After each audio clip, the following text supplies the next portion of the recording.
بسم اللہ الرحمن الرحیم۔ السلام علیکم ورحمۃ اللہ وبرکاتہ۔ محی انفو چینل کی طرف سے آج میں اپنے دوستوں کو ایک بہت ہی پیاری حدیث بتاؤں گا۔ آپ دوستوں نے اس پر ضرور عمل کرنا ہے۔ آزمائش کیوں آتی ہے؟ رسول اللہ صلی اللہ علیہ وآلہ وسلم نے ارشاد فرمایا، بندے کی آزمائش اس کے دین کے حساب سے ہوتی ہے۔ اگر وہ اپنے دین میں پختہ اور مضبوط ہو تو اس کی آزمائش بھی زیادہ ہوتی ہے، اور اگر اس کا ایمان کمزور ہو تو اس کی آزمائش اسی حساب سے کم ہوتی ہے۔ بندے پر مسلسل آزمائشیں آتی رہتی ہیں، حتیٰ کہ وہ اسے ایسا پاک کر دیتی ہیں کہ وہ زمین پر چل پھر رہا ہوتا ہے اور اس کے ذمے کوئی گناہ نہیں ہوتا۔ ابن ماجہ کی یہ حدیث ہے۔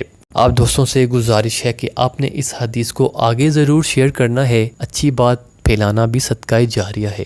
آپ دوستوں سے ایک اور چھوٹی سی گزارش ہے کہ آپ نے اس چینل کو سبسکرائب بھی لازمی کر لینا ہے تاکہ میری ہر آنے والی ویڈیو کا نوٹیفیکیشن آپ کو آسانی سے مل سکے۔ السلام علیکم ورحمۃ اللہ وبرکاتہ۔